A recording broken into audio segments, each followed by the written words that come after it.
Je vous propose du coup d'enchaîner. On a parlé ce matin de veille scientifique. Là, on va être plus sur la veille réglementaire. Et donc, on va donner la parole à Gaël pour les nouveaux textes concernant les UMHP et les infirmiers de correspondants de SAMU. Gaël, c'est à toi. Merci Céline. Donc, on va faire ça à deux voix avec Nicolas. Je vais vous parler des infirmiers correspondants de SAMU. Nicolas vous parlera des UMHP. Alors déjà, j'arrive pas à avancer. On est sur les mêmes textes. C'est-à-dire que c'est des textes qu'on a attendus longtemps l'an dernier, qui sont tous sortis le 27 décembre 2023. Alors, il y a trois textes qui sont sortis. Deux nous intéressent, l'un pour les infirmiers correspondants de SAMU, où il va falloir qu'on s'habitue plutôt à dire les professionnels de santé correspondants de SAMU, puisque c'est comme ça que c'est dans le texte, et l'autre sur les UMHP.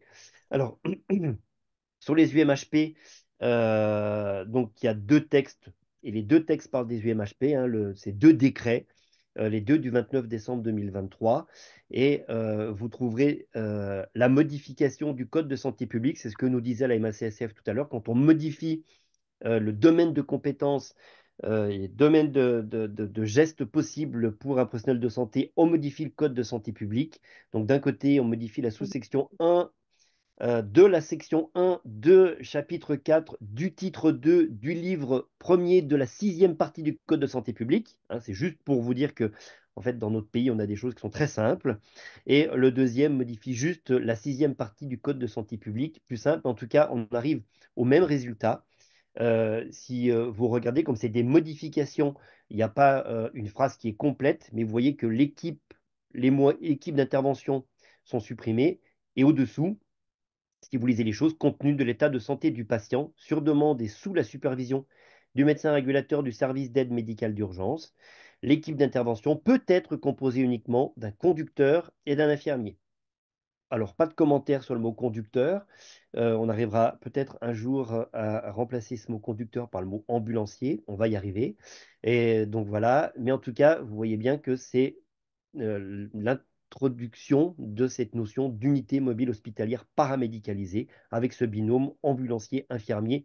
L'article qui est dessous et qui modifie le deuxième décret est exactement le même, où il est bien écrit que l'équipage mûr peut être composé d'un infirmier et d'un ambulancier.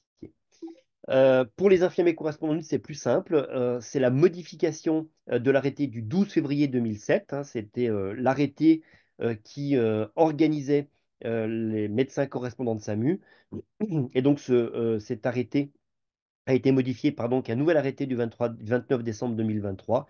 Et vous voyez qu'il est juste indiqué que le mot médecin est remplacé par le mot professionnel de santé. Donc dans la totalité de cet arrêté, à chaque fois qu'il y avait écrit médecin correspondant de SAMU, il faut maintenant lire professionnel de santé correspondant de SAMU.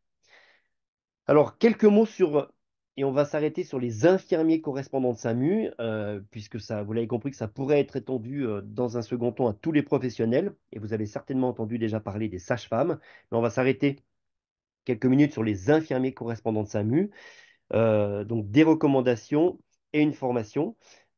Alors, des recommandations avec un référentiel commun qui est sorti là à l'automne, qui a été écrit par ce trinôme que vous voyez maintenant régulièrement, SAMU Urgence de France, SFMU et ANSESU sur toutes les dernières recommandations. Évidemment, on a travaillé avec l'association MCS France sur l'écriture de ce référentiel. Et puis des représentants des infirmiers libéraux, et notamment des représentants de la FNI, de la Fédération nationale des infirmiers, qui a travaillé avec nous sur ce référentiel commun. L'organisation sera sous la responsabilité des ARS, que ce soit pour le pilotage de cette organisation, que ce soit pour son financement, on en reparle juste dans quelques minutes. L'objectif, c'est vraiment de travailler ensemble, c'est-à-dire les acteurs de l'urgence, évidemment, puisque ce seront des correspondants du SAMU, donc ce sont des correspondants des acteurs de l'urgence, et les idéolibéraux, impensable d'imposer une organisation, ce sera bien une organisation réfléchie ensemble, travailler ensemble pour qu'elle puisse être la plus efficiente possible sur le terrain. Et puis, on y tient beaucoup, on a beaucoup insisté sur le référentiel que je vous invite à lire, qui est d'ailleurs disponible sur le site de l'ANSESU.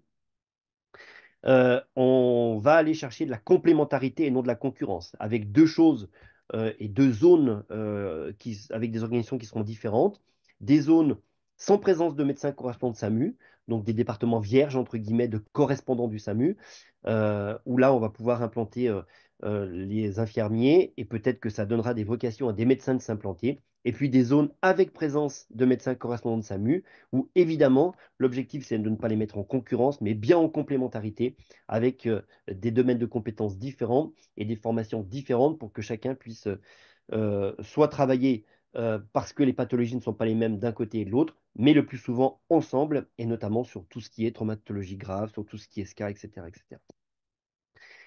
Le programme de formation, puisque c'est là que ça va vous intéresser, sera sous l'égide des CESU.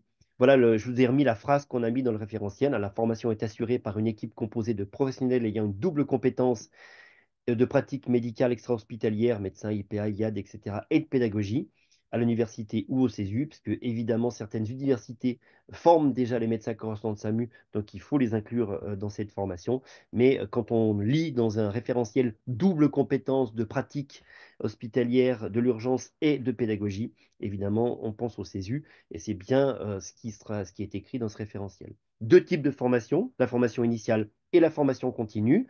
La formation initiale, qui sera décidé par des réseaux MCS-ICS régionaux qui existent déjà dans certaines régions, notamment la région Rhône-Alpes, notamment la région PACA. Et ce réseau restera souverain du choix, de l'organisation et de la validation de la formation initiale. Donc nous, on a fait une suggestion. Donc cette formation initiale sera portée par les CESU avec le contenu qui sera validé donc, par ces commissions scientifiques et pédagogiques des réseaux. Donc, on a fait une suggestion d'une formation initiale de 4 jours, associée à un stage ou une période d'immersion d'une durée minimale de 35 heures, donc globalement d'une semaine, dont 7 heures obligatoirement au centre 15 SAS du département, pour que les infirmiers qui seront, donc je vous le rappelle, hein, on est resté dans l'esprit du texte des MCS, ce seront des infirmiers libéraux qui interviendront à plus de 30 minutes d'un SMUR ou d'une UMHP et donc, ils pourront venir visiter la structure à laquelle ils seront rattachés. Donc, cette sorte de période d'immersion de 35 heures. On n'a pas mis 35 heures consécutives parce qu'on sait que c'est compliqué pour les infirmiers libéraux de se libérer, mais en tout cas, cette formation initiale de 4 jours et le stage d'immersion. Ça, c'est pour la formation initiale. Et pour la formation continue, qu'on suggère être annuelle, ce sera 2 jours, donc 14 heures en présentiel avec, on le met partout dans les textes maintenant, un temps d'apprentissage par simulation qui doit être supérieur ou égal à 80% du temps de formation. Ça veut dire que, notamment pour cette formation continue, ça doit être de la pratique, de la pratique, de la pratique et de la pratique par simulation. Avec un choix de thématique qui dépendra eh bien, notamment du résultat et de ce qui s'est passé l'année précédente dans le réseau, bien entendu de la réglementation, de l'organisation du schéma départemental, de l'actualisation des recommandations scientifiques et puis, l'analyse annuelle des retours d'activité, c'est ce que je vous disais, et l'analyse des besoins. C'est-à-dire que pour les réseaux MCS, par exemple, toutes les années, les commissions pédagogiques se réunissent. On regarde ce qui s'est fait l'année précédente. On est tout souvent sur la même chose, hein. La traumatologie sévère, tout ce qui est cardiaque, que ce soit du SCA ou que ce soit de l'arrêt cardiaque. Et donc, ça sera pareil pour l'analyse des infirmiers correspondants de SAMU. Qu'est-ce qui a été fait en pratique l'année précédente, ce qui orientera la formation sur l'année qui suit. Et puis, bien entendu, une formation complémentaire, c'est ce que je vous disais au début, quand on est dans des zones où des MCS existent, on a fait une proposition de formation continue ensemble, avec la possibilité, par exemple, sur 3 jours, de faire un J1, J2 avec soit les infirmiers, soit les médecins correspondants de SAMU, un J1, pardon, le J2 mélangé et le J3 avec l'autre entité, pour qu'on puisse avoir au moins une journée sur les 2 jours de formation annuelle qui soit une formation commune infirmier correspondant de SAMU, médecin correspondant de SAMU. Et enfin, un calendrier qui est tout frais, hein, puisqu'on a eu une réunion vendredi dernier avec la DGOS pour vous dire que un groupe de travail est en cours de préparation, en cours d'élaboration, qui va se mettre au travail avant l'été, au pire cet été, avec un déploiement du dispositif, encore une fois, sous l'égide des ARS, prévu en 2025. Si je vous dis déploiement du dispositif, ça veut dire financement à la clé. Il n'y a pas de financement prévu en 2024 pour la mise en place de ces infirmiers correspondants de SAMU, en tout cas pas de financement supplémentaire dans l'enveloppe des FIR, mais par contre, elle est prévue en 2025 en fonction des demandes qui seront faites. Et donc, si on vous en parle, c'est que pour les départements intéressés, pour les départements concernés, il faut prévoir à votre programme de formation 2025 la formation des infirmiers correspondants de SAMU. Vous retrouverez tout ça sur le site de l'ANSESU, évidemment, que ce soit le référentiel national, et puis de ce que va vous dire Nicolas aussi sur les UMHP, vous avez tout ça sur notre site internet de l'ANSESU. Donc ce que je vous propose, c'est qu'on enchaîne avec Nicolas sur les UMHP, et puis pourra répondre tous les deux à vos questions à la fin de ces deux présentations.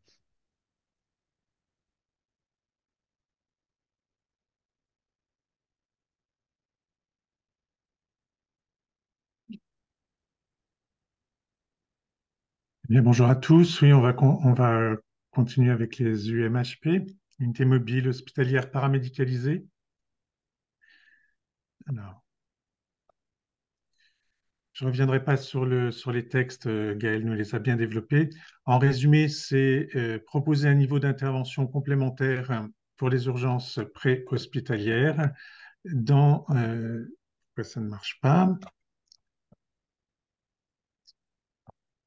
Voilà, pour rationaliser l'usage des ressources médicales.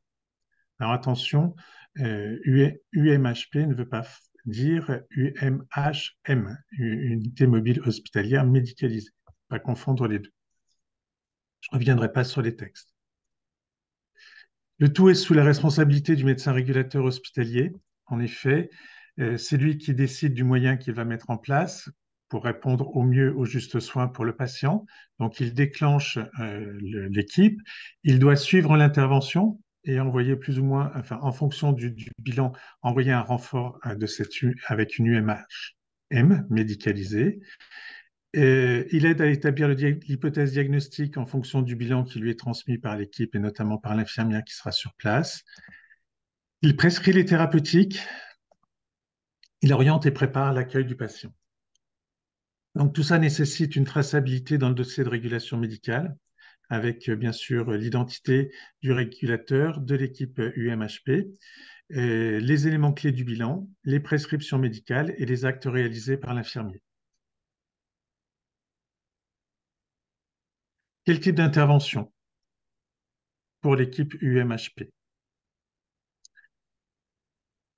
Gestion de la douleur, gestion de l'hypoglycémie, les douleurs thoraciques non traumatiques à faible risque de syndrome coronarien aigu, l'épilepsie chez un patient épileptique, les dyspnées sans détresse respiratoire aiguë, les hémorragies extériorisées, l'hypothymie-dyspnée dans un contexte d'allergie et les brûlures hyperalgiques localisées au deuxième et troisième degré.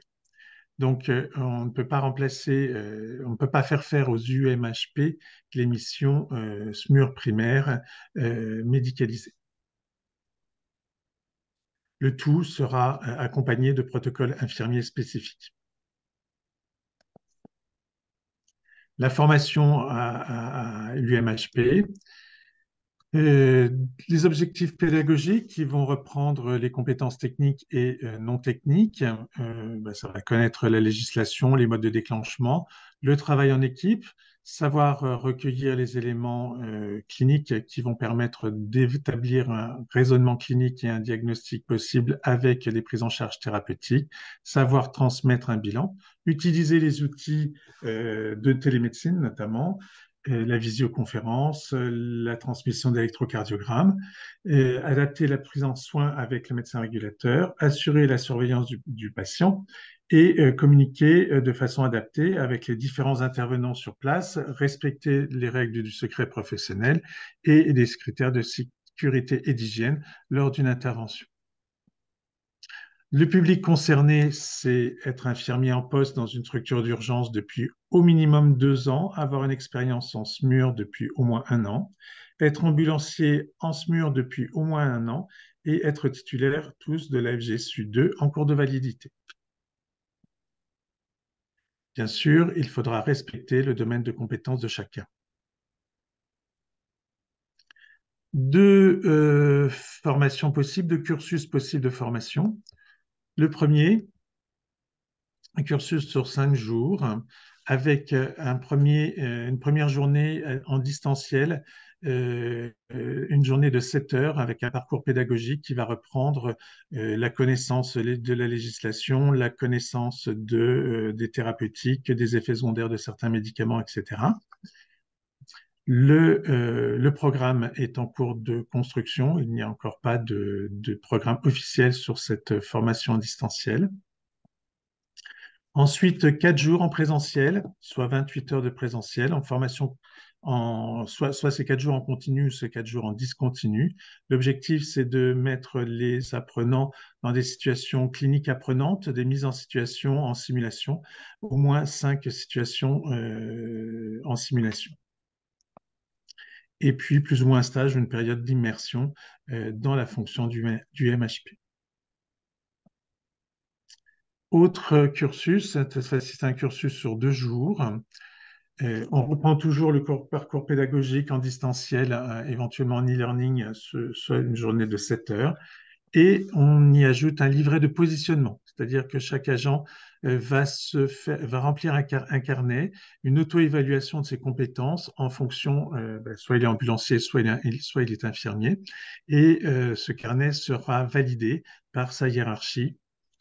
Soit ses compétences sont valides et il aura une journée de formation de 7 heures en présentiel, mise en situation clinique, notamment en simulation en santé. Si son livret de positionnement n'est pas validé par sa hiérarchie, les agents seront invités à suivre le cursus 1, c'est-à-dire 5 jours de formation. Alors, le cursus 2, il peut être intéressant pour tous ceux parmi nous qui ont commencé les formations UMHP avant l'apparition du décret. Donc, ça permettrait effectivement de valider de façon officielle, depuis l'apparition du décret, le fait que les agents aient bien été formés au cursus UMHP.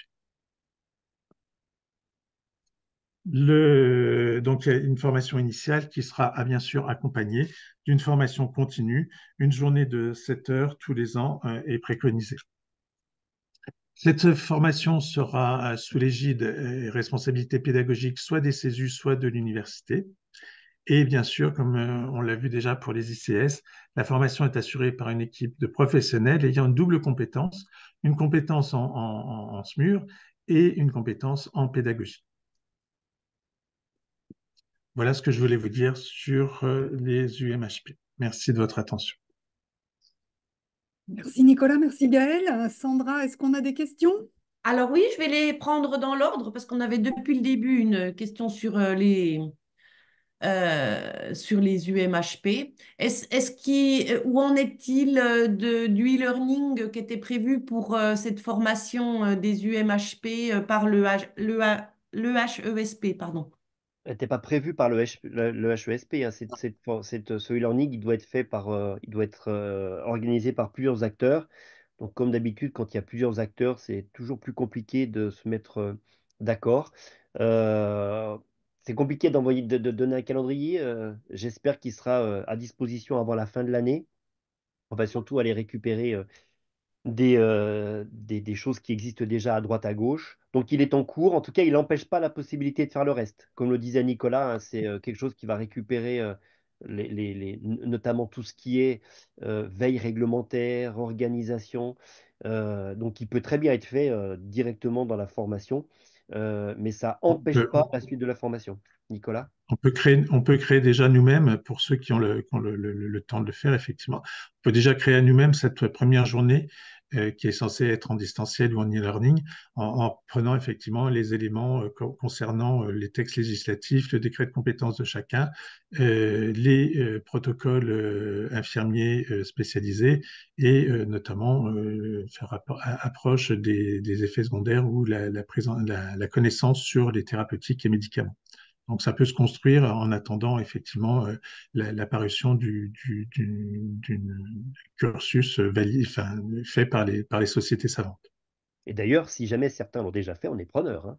N'hésitez pas à nous envoyer ce que vous avez déjà fait. On aime le mode participatif et donc ce sera parfait. Nous, enfin, j'avoue que pour mon CESU, on a commencé à faire effectivement quelques QCM, quelques réponses à croc, cas cliniques, etc. Autre question. Que pensez-vous de la sollicitation d'une entreprise privée d'ambulanciers qui dispose de plusieurs infirmiers diplômés d'État, dont le responsable demande donc la mise en place d'une convention avec le SAMU pour mise en place d'ICS dans sa société? C'est pas prévu dans le référentiel, pour être très clair pour l'instant. C'est-à-dire que dans le référentiel qu'on a proposé, c'est très clair que les infirmiers correspondants du SAMU seront des infirmiers libéraux dont le cabinet et dont l'intervention sera à plus de 30 minutes d'un SMUR ou d'une UMHP, en tout cas d'un SMUR, c'est comme ça qu'on va continuer à le dire. Et pour l'instant, la seule chose qu'on a rajoutée, ce sont des infirmiers travaillant dans une structure d'urgence ou dans un SMUR qui répondent aux critères et qui habitent à plus de 30 minutes d'un SMUR, qui pourront aussi être sollicités, ce qui nous permettra également de faire une sorte d'émulation et de travail commun, notamment sur la formation initiale, pour pouvoir avoir ce maillage territorial important. Donc, dans la suite de cette question, est-ce qu'une infirmière hospitalière étant régulièrement à plus de 30 minutes du SAMU, en maison au village, peut devenir ICS? C'est ce que je viens de dire juste avant. Voilà, C'est-à-dire c'est que ça. voilà. Oui, ça sera possible. Donc encore une fois, hein, il faudra que là, ça se passe tout le temps comme ça. Il y a eu donc l'arrêté qui propose la création des professionnels de santé correspondants de SAMU. Les sociétés savantes ont fait des recommandations. Tout ça est mélangé et maintenant c'est à la main du ministère qui lui va donner des directives aux ARS pour cette organisation. Donc pour l'instant, nous, ça fait partie des recommandations et des propositions qu'on a faites au ministère. Est-ce que ce sera dans les directives qui sortiront des ARS? Réponse dans quelques semaines. Les infirmiers anesthésistes de bloc sont-ils éligibles ou auront-ils des prérogatives complémentaires en lien avec leurs compétences? Ça parle de quoi? Des UMHP? Pour les UMHP, ça? Alors, je ne sais pas si c'est pour les UMHP ou si c'est pour les ICS. Alors, globalement, c'est tout le temps pareil, hein. Vous savez qu'il est écrit partout dans les CESU que, et c'est ce qu'on sait faire, c'est s'adapter à nos publics. Donc, évidemment que je ne sais pas s'il y a 15 infirmiers anesthésistes qui viennent en formation UMHP, la formation sera adaptée à l'infirmier anesthésiste. Si c'est un infirmier anesthésiste au milieu d'autres infirmiers, encore une fois, l'adaptabilité des formations par les CESU, c'est le tampon qu'on peut mettre partout, donc évidemment. Isabelle? Oui, je pense que la demande, qu'elle soit en lien avec les ICS ou l'UMHP, la Oui. demande, c'est est-ce que il y aura des PSIS ou des protocoles qui seront spécifiques à l'IAD dans ces deux cas de figure. À ma Et connaissance. notre, voilà, c'est ça. Je pense que la question est posée dans ce sens-là, puisque c'est une question qui est D'accord assez avec toi, Isa. récurrente. Les PSIS vont être des protocoles adaptés aux soins qu'on attend d'un soignant paramédical sur site d'une intervention en lien avec le médecin régulateur. Donc, que le membre de l'équipe UMHP soit IDE ou IAD, le protocole enfin, l'attente en tout cas sera la même. J'ai pas vu passer quelque part dans les écritures un texte qui précise des PSIS différents pour les IAD. Mais Ben, pour, c'est une question qui est récurrente et la SFMU s'était positionnée plutôt favorable à distinguer les compétences en évoquant même les IPA, mais il y a rien pour l'in- d'officiel pour l'instant. ouais, La pour même l'instant, chose, la j'ai même rien vu chose. passer. On n'a rien vu La même passer, chose pour les effectivement. IPA, c'est ce que j'allais dire. Effectivement, il y a la commission paramédicale, la commission des soignants de l'SFMU qui s'est saisie de cette question. Et c'est aussi avec eux que les PSIS vont être écrits. Parce que l'adaptation aux formations, c'est évident. Maintenant, là, la question, c'est sur le terrain. Est-ce qu'on laisse libre choix aux médecins régulateurs de, de, de, de disposer des compétences de chacun ou est-ce que c'est réglementé dans des PSIS ou dans d'autres protocoles, que ce soit pour les ISS ou les ICS, pardon, ou dans les UMHP? Je pense que la question va dans ce sens-là. Je pense que la réponse, on l'aura concrètement dans quelques semaines également, une Hmm. fois que tout sera sorti et que les choses seront mises en place. On s'adaptera effectivement au texte. C'est tout bon, Sandra? Est-ce que le fil conducteur proposé par l'ANSESU est encore d'actualité au niveau de la formation UMHP? Bien sûr que oui. Plus que jamais. C'est-à-dire, le fil encore une conducteur. fois, hein, c'est chacun son domaine de compétence. Quand on fait ces procédures et quand on fait ces recommandations nationales, que ce soit pour les UMHP, pour les ICS ou pour tout ce qu'on fait depuis plusieurs années, entre guillemets, on fait confiance au domaine de compétence de chacun, exactement comme dans les soins de ce qu'on disait tout à l'heure. Donc, la science est à la SFMU et tout ce qui est enseignement, c'est à l'ANSESU. Donc ensuite, évidemment, on travaille ensemble. Évidemment, tout le monde donne son avis, mais quand on vous diffuse un déroulé pédagogique, quand on vous diffuse une possibilité, ça a été validé par tous et elle reste évidemment d'actualité, que ce soit pour l'enseignement des ICS. Alors pour l'instant, il n'y a pas de déroulé pédagogique pour l'enseignement des ICS. Vous avez juste eu une première ébauche de ce que pourrait être cette formation, puisqu'on attend maintenant que les textes sortent avec plus de précision. Par contre, pour les UMHP, la proposition qu'on a faite de formation, évidemment qu'elle est d'actualité. Ainsi que Exactement. le livret de positionnement pour ceux Bien qui sûr. passeront T'as par raison, cette modalité de formation. Isabelle, tu voulais compléter aussi? Oui, il existe peut-être quand même une coquille concernant le stage qui est préconisé, puisque c'est quelque chose qui était envisagé avant qu'on ne précise les statuts et les personnes, les professionnels cibles. À partir du moment où on a statué que c'était essentiellement des personnels postés dans des SMUR, il n'y a pas de raison de faire un stage. Donc, on fera un petit erratum, mais ça ne concerne que cette ligne-là. Il n'est pas, le stage, je l'ai laissé dans le diaporama parce que, en fait, on le voit apparaître Exactement, et on ne le voit pas apparaître dans tous les textes. Donc, tout il y a à une fait, dichotomie. Il y a une exactement. dichotomie sur ce Oui, stage. c'est une coquille, je pense. Je te On fera un suis erratum. aussi sur la compétence des professionnels qui vont être dans les structures UMHP. Effectivement, s'ils ont déjà une compétence en SMUR, s'ils ont déjà la validation de leur formation, euh, pourquoi les mettre en stage dans une structure d'urgence SMUR dans lesquelles ils sont déjà?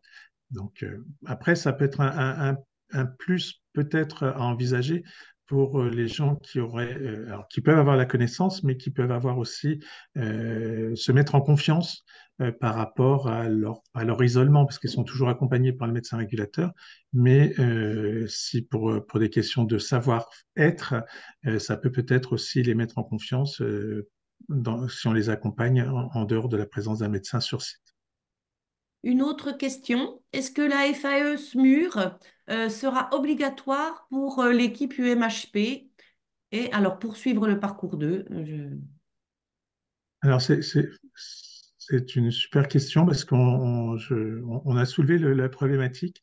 Elle n'apparaît pas, la FAE n'apparaît pas textuellement écrite dans le document. Par contre, c'est demandé à être ambulancier dans une structure de SMUR depuis au moins un an. Et ça laisse sous-entendre que pour être ambulancier dans un SMUR, il faut avoir sa FAE dans l'année qui suit son intégration à l'équipe SMUR. Donc, est-ce que le texte n'est pas suffisamment clair ou est-ce qu'il laisse sous-entendre, c'est ce qu'il faut lire entre les lignes, que pour être ambulancier SMUR, ben, il faut avoir fait sa FAE avant de pouvoir être UMHP? Bonne question. Isabelle. Oui, il se trouve qu'au CESU 67, au SAMU 67, pardon, tout le monde n'est pas forcément en cours de... Enfin, pour prendre l'exemple du SAMU 67, euh, pour les personnels non titulaires de FAE ou en tout cas titulaires d'une FAE qui date d'avant 2023, il est préconisé qu'au moins les ambulanciers aient fait la formation aux nouveaux actes. Voilà, c'est une recommandation forte pour les ambulanciers qui entreront dans ces UMHP. On prend juste les deux dernières questions, puis après on passera à la suite, Sandra. Oui. Donc, quelqu'un qui demande, pensez-vous vraiment que les libéraux voudront devenir ICS? Existe-t-il un état des lieux? Il est en cours. Et la réponse, elle est oui, énormément. En tout cas, si on en croit le buzz que ça a fait et l'énorme, enfin beaucoup, beaucoup de retours qu'on a, évidemment que oui. Et l'état des lieux global est en cours. Et bien sûr, parce qu'il va y avoir un maillage qui va être fait. C'est écrit dans le référentiel que je vous invite à lire, hein. Ça sera sous la responsabilité des codes AMUPS départementaux. Et donc, oui, oui, il y a un vrai engouement autour de ça. Et il y a déjà des médecins libéraux qui ont cette pratique-là et c'est bien maillé, hein, il y en a quand même pas mal et ça marche plutôt bien. Tout à fait. Dernière Oui. question. En UMHP, euh, on met uniquement des infirmiers SMUR. Qu'en est-il des infirmiers du service d'accueil des urgences, des infirmiers de réa, avec bien sûr du coup, là, dans ce cas-là, un stage au SAMU. Pour être Donc, UMHP, il faut avoir une expérience au service d'urgence depuis au moins 2 ans et une expérience en SMUR depuis au moins 1 an. C'est écrit dans les textes. Donc, si vous avez des SAMU, enfin des SMUR qui ont des IAD dans leur SMUR, il n'y a pas de souci. C'est la base du prérequis, en fait, qui on est pour pouvoir intégrer une UMHP. Donc, Donc, c'est avoir un minimum forcément des d'expérience. infirmiers SMUR qui intégreront les UMHP. Si vous avez des IAD qui participent à l'activité du SMUR et qui ont une expérience au SMUR, oui, il n'y a pas de souci. Tous les SMUR ne fonctionnent pas avec des IAD. Il y a des SMUR effectivement qui fonctionnent avec des IAD qui travaillent à temps partiel au bloc et à temps partiel au SMUR. Mais à partir du moment où ils ont une expérience professionnelle en SMUR d'au moins 1 an, il n'y a pas de raison de ne pas les. Ils sont d'autant plus valides pour intégrer une UMHP. Je ne sais pas si j'ai répondu à la question. on- La question portait sur les IDE de SAU ou De de réa. REA. À partir du moment où ils tournent sur les 3 postes, on les considère comme IDE de SMUR. Tout à fait. Il faut une activité en SMUR. S'il n'y a Tout pas à fait. d'activité en SMUR, c'est pas Oui. possible. Oui. ça, Oui, il faut qu'ils aient au moins une expérience de 1 an. Et je vois les dernières questions, donc je vais les faire vite fait, puis après on va changer parce qu'on va pas y arriver. Prérequis FGSU à jour pour la formation des ICS, oui, obligatoire. Il faudra bien la GSU 2 à jour. On est en train de signer un accord national dont vous en entendrez parler bientôt pour la mise à niveau de la totalité des infirmières libérales à la GSU 2 avec un modèle 2+1. C'est-à-dire qu'on va vous inciter à vous, CESU, de pouvoir proposer des formations à FGSU découpées en deux, entre guillemets, de ne pas faire 3 jours consécutifs comme beaucoup ont l'habitude, mais de faire 2 jours et un troisième jour à distance pour que ce soit plus simple pour les libéraux de se libérer. Et donc, on vous en parlera, c'est en cours de négociation. Et bien entendu que ces ICS seront rémunérés, c'est ce que je vous disais dans la présentation, c'est en cours de négociation avec le ministère, et le taux de rémunération sera annoncé pour 2025. Qui fournira le matériel? Comme les médecins correspondants de SAMU, Le cette SAMU. année, ça sera sous la responsabilité, tous ces professionnels de santé seront sous la responsabilité du SAMU départemental. Donc, ça sera un accord avec le SAMU départemental pour la fourniture du matériel.